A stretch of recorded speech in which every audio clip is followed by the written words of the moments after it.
the Taurus Program Manager from Orbital Sciences Corporation. And we also have with us to respond to questions Michael Freilich of the NASA Earth Science Division at NASA headquarters. And we'll begin first with Chuck DeVal. Good morning. NASA's orbiting carbon observatory satellite failed to reach orbit after its 1:55 and 31-second launch time liftoff from Vandenberg Air Force Base here in California. Preliminary indications are that the fairing on the Taurus XL launch vehicle failed to separate. The fairing is a clamshell structure that encapsulates the satellite as it travels through the atmosphere. The countdown proceeded nominally towards launch. We worked the typical minor issues.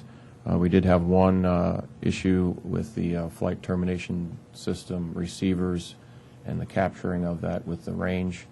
It wasn't a significant problem. It just occurred late, and it forced us into the second target opportunity, which was 1:55 and 30 seconds.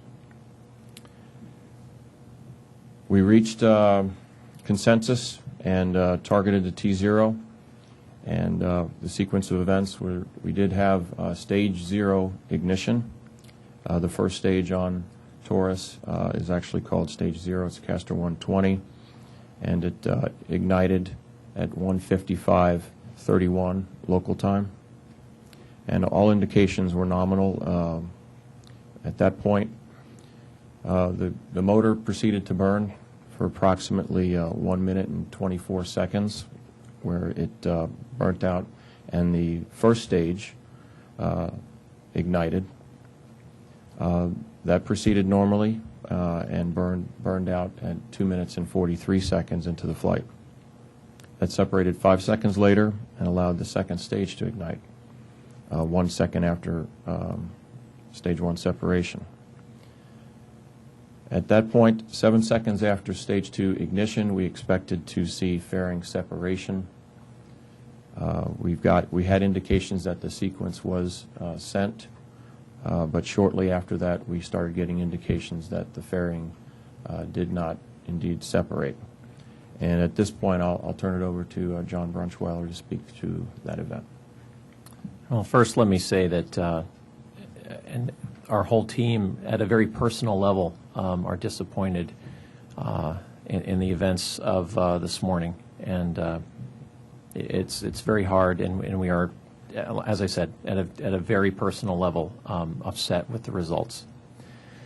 Now, on what we did expect, the fairing separates by a sequence of electrical pulses that drive ordnance, and the clamshell fairing is a two-piece device, and it's separated at first with 4 pulses from an electronics box, and these are 2 primary pulses and 2 redundant pulses, which separate the longitudinal, we call them the fairing rails, which is the vertical part, if you will, of the fairing. And then about 80 milliseconds later, the base joint is severed in a similar fashion, that is with 4 pulses, 2 primary and 2 redundant. As Chuck indicated, we have confirmation that the correct sequence was sent by the software. We had good power going into this event, and we also had a healthy indications of our electronics box that sent the signal. Once that time had passed, which was about 3 minutes into the flight, we had observed various pieces of telemetry that, of course, we then try to correlate, and because at first, being humans, we don't necessarily believe one piece of data, and we need to correlate the various pieces to kind of come to a conclusion, and indeed we did come to that conclusion later in the flight. The pieces of data that we saw, when the fairing comes off, we actually have little wires that are looped back, that as the fairing comes away, these wires break, and we have an indication that the fairing has separated. Those indications did not change. We also have temperature sensors on the fairing, and we continued to measure reasonable, realistic temperatures even after the time that we expected the fairing to come off. And probably the most significant piece of data that came later is that when the fairing has considerable weight relative to the portion of the vehicle that's flying, so when it separates off, you get a jump in acceleration. We did not have that jump in acceleration. As a direct result of carrying that extra weight, we could not make orbit, and the initial indications are is that the vehicle did not have enough delta V to reach orbit and landed just short of Antarctica in the ocean. Chuck.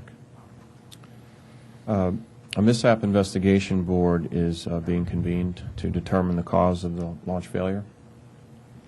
And I'm confident the integrated team will do a thorough investigation and determine the cause, and we'll get back to flying at a pace that allows us to do so successfully. George. All right, thank you, Chuck. We're ready to take questions. Please give your name and affiliation when the microphone comes to you. We got questions here in the front? Just start here. Nora Wallace, Santa Barbara News Press. How confident are you of the location where the satellite landed? Fairly confident. All indications. We constantly take altitude, velocity measurements, and we've had, I think, several different predictions come to the same conclusion. We'll know more tomorrow, a more accurate location, but we're fairly certain that it did not overfly any land, and it landed just short of Antarctica. Janine? Was it being monitored by the P3 at that time, or what kind of tracking did you have on it at that point? I know that we were getting telemetry. Is that correct? From the P3 at the time? We were getting P3 telemetry in real time.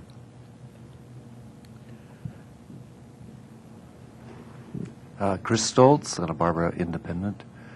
Can you give us some idea of how much loss we've suffered here from the space program, both monetary and in terms of time?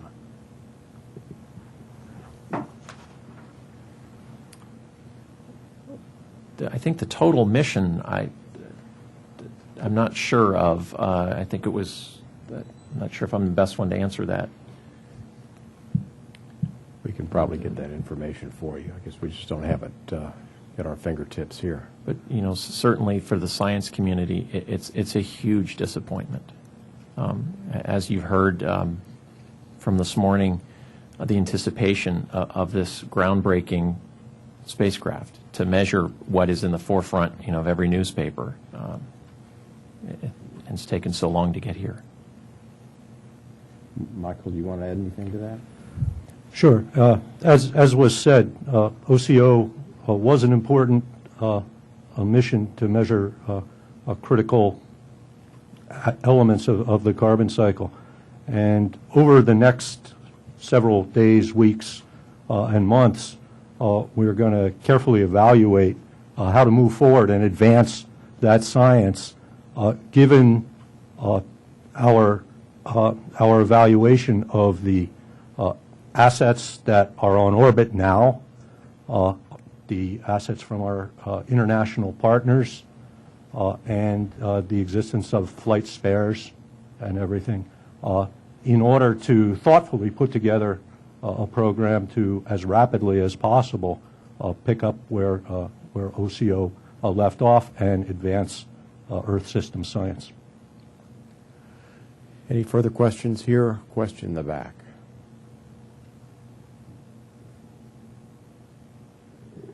Ty Adranis with California Academy of Sciences.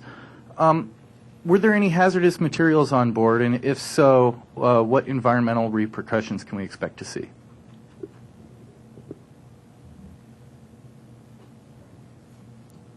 Good question. I know that there was hydrazine aboard the spacecraft. I'm not certain of the results of that. All indications from the launch vehicles that all stages did burn. So there's only, from the